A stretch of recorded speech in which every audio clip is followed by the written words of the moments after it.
অল্প বয়স কখনোই কিন্তু চুল পড়ার কারণ হতে পারে না। এখন দেখা যাচ্ছে ১৮ থেকে ২০ বছর বয়সেই কিন্তু আপনাদের রিসিডিং হেয়ার লাইন হচ্ছে, চুল পড়ে যাচ্ছে। ছেলেদের পাশাপাশি মেয়েদেরও অনেক চুলের সমস্যা হচ্ছে। এখন যেহেতু আমাদের সবকিছুই অনেক প্রেশার বেড়ে গেছে, পড়াশোনার চাপ, অফিসের চাপ, কাজের চাপ সবকিছুই দেখা যায় আমরা অনেক প্রেশারে থাকি। প্লাস আমাদের অ্যাংজাইটি আছে, অনেকে ডিপ্রেশনে থাকে। অনেকে প্রপারলি আ চলাফেরায় দেখা যাচ্ছে অনেক প্রবলেম হচ্ছে। এই চুলের সমস্যাগুলো কিন্তু এই সমস্যাগুলোকে আরো বাড়িয়ে দিচ্ছে। তাছাড়া আমাদের এখন অনিয়ম অনেক বেশি চলছে। দেখা যাচ্ছে লাইফস্টাইলে অনেক ইমব্যালেন্স আছে। রাত জাগা হচ্ছে নিয়মিত, ফোন ওভার ইউজ করা হচ্ছে। রাতে আমরা ফোন ইউজ করি, মুভিজ দেখি।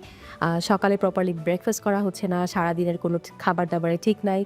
পড়াশোনার চাপের জন্য দেখা যাচ্ছে সময় মতো খাওয়া যাচ্ছে না। বাইরের খাবারের প্রতি অনেক ডিপেন্ডেন্ট হতে হচ্ছে। এই সবকিছু মিলিয়ে কিন্তু আপনাদের এই অল্প বয়সে চুল সমস্যাগুলো শুরু হয়। কেননা দেখা যায় এই সময় আমরা চাইলেও লাইফস্টাইলটা ঠিক মতন ধরে রাখতে পারছি না এবং অনেক বেশি পলিউশন আছে। এই কারণে দেখা যায় চুলের যত্নও আমরা ঠিক মতো নিতে পারছি না। তো সবকিছুর সলিউশন কিন্তু আজকে আমি দিয়ে দিব। ১ম এই চেষ্টা করতে হবে আমাদের লাইফস্টাইলটাকে ইমপ্রুভ করার। এর মধ্যে ১ম এই আসছে আপনাদের ডায়েট। ডায়েটে খুবই হেলথি ডায়েট এড করতে হবে। প্রচুর পরিমাণে শাকসবজি খেতে হবে, প্রপার হাইড্রেশন অর্থাৎ বেশি করে পানি খেতে হবে। আপনার জন্য যতটুকু রিকোয়ারমেন্ট আছে পানির, প্রপারভাবে পানি খেতে হবে, নিয়মিত শাকসবজি খেতে হবে এবং খাবারের সময়টা ঠিক রাখতে হবে। তাছাড়া রাতে আর্লি ঘুমাতে হবে। অবশ্যই সেটা রাত ১২ টার আগে ঘুমাতে হবে। যতই কাজ থাকুক না কেন আমাদের রাতের ঘুমটা কিন্তু অবশ্যই ঠিক রাখতে হবে।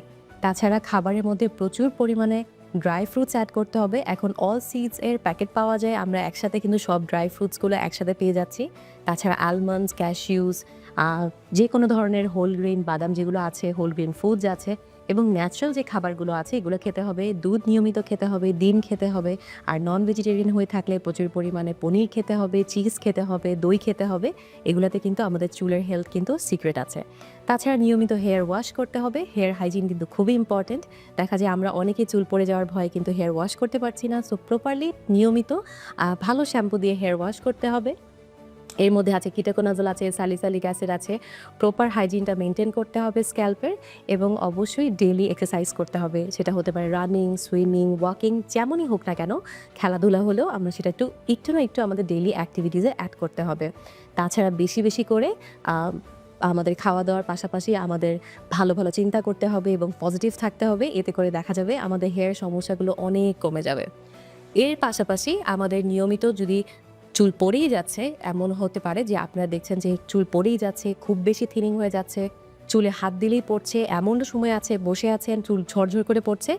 আমরা কিন্তু মেডিসিন স্টার্ট করতে পারি। ১ম এ আমরা লো ডোজে ফিনাস্ট্রাইড স্টার্ট করতে পারি, মিনক্সিডিল আছে। প্লাস সরাসরি আমাদের কাছে চলে আসলে কিন্তু প্রপার গাইডলাইনটা আমরা দিয়ে দিব। আমরা নিউরোথ হেয়ার ক্লিনিক কিন্তু সবসময় আপনাদের সমাধানের জন্য আছি। সো আপনারা যে কোনো বয়সে যেরকমই প্রবলেম ফেস করছেন না কেন চুলের, সরাসরি আমাদের সাথে যোগাযোগ করবেন এবং সমাধানটা পেয়ে যাবেন। ধন্যবাদ।